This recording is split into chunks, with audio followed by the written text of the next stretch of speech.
Hola pebetas y pebetes, bienvenidos a un nuevo video de la Crespo Studio.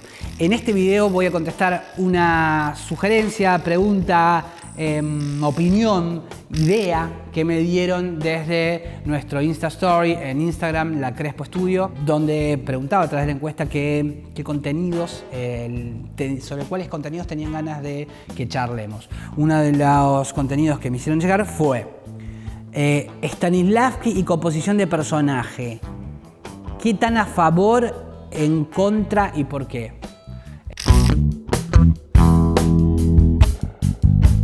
Primero, saquemos los blancos o negros. Creo que la idea de composición o caracterización de personaje en el realismo, por ejemplo, para poner un ejemplo, porque uno podría también pensar composición de personaje en distintas poéticas, como cómo sería componer, no es lo mismo componer un personaje en el teatro realista que para una obra de grotesco o para una obra de sainete o para distintas poéticas. También es interesante pensar que muchas poéticas incluso reniegan o donde se pone en conflicto la noción de personaje.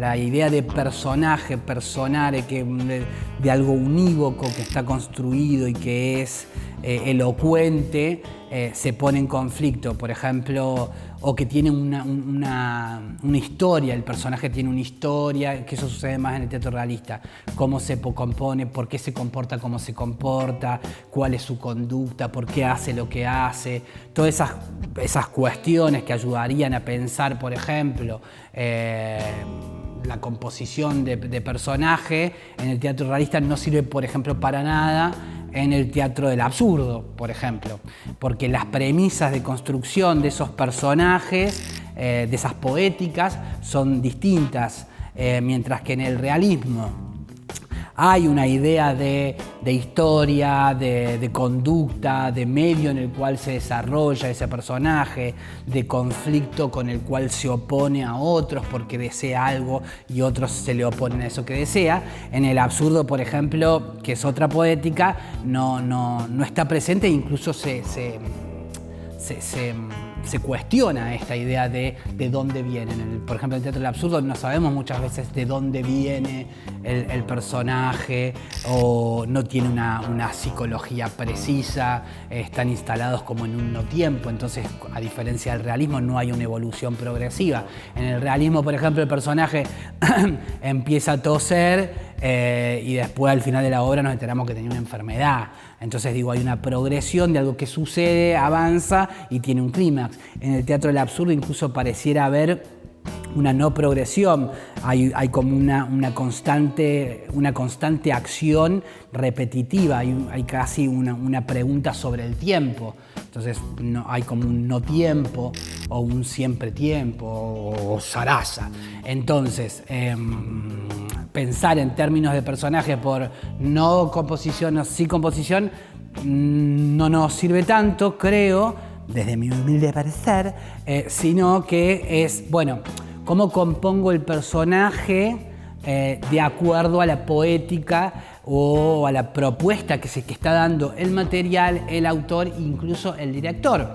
Porque un director puede tomar una obra de teatro realista y plantearla desde la puesta en escena, desde el procedimiento de puesta en escena, de una manera no realista. Entonces eso va a requerir que la composición de personaje que yo haga se atenga a este nuevo marco de procedimientos que me está proponiendo el director. Entonces también por eso es conflictivo cuando un actor o una actriz quiere trabajar con un mismo procedimiento o método o técnica distintos trabajos, porque no siempre va a ser así. Entonces vos vas a trabajar, ¿no? Decís, bueno, no, yo estudié que en la composición de personaje tengo que hacer un análisis, que también es una opción, no digo que no, pero digo, voy a hacer un análisis de mesa, voy a ver cómo piensa, quién se le opone, voy a ver cuáles son sus conductas, y lo querés plantear en un espacio donde se está pensando en términos de, bueno, no, vamos a pensar el personaje como que emerja del vínculo con el otro. Vamos a pensar el personaje desde el punto de vista de que, de que es un personaje que no sabemos muy bien quién es, de dónde viene, qué hace. Entonces vos le decís al director, sí, discúlpame, ¿de dónde viene? ¿Qué hace? ¿Qué quiere mi personaje? No tiene nada que ver esa pregunta en ese contexto, porque es un contexto procedimental distinto. Entonces, eso, ver realmente qué compongo. Y otra cuestión también importante es que incluso hay un teatro o líneas de teatro o poéticas que niegan completamente la idea de personaje, porque critican la idea de personaje como representación, el personaje como un artificio, como algo falso.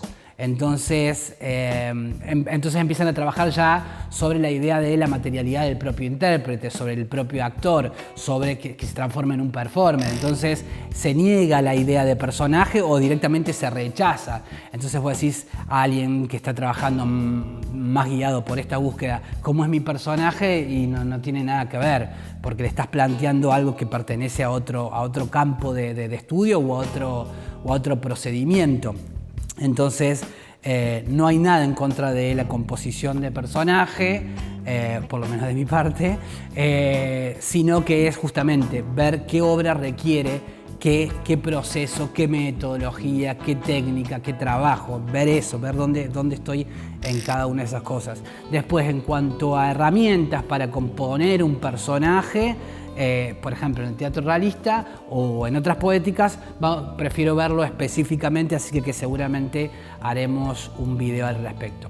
Espero que haya quedado como, no sé si claro, pero sí que les haya despertado algunas inquietudes o reflexiones al respecto sobre esta noción de personaje y que cómo acercarse al personaje de acuerdo a las poéticas y que no siempre es la misma metodología de composición. Si les gustó, ya saben, no olviden suscribirse, darle like, ponerle link a la campanita para que les avise cuando salga un nuevo video.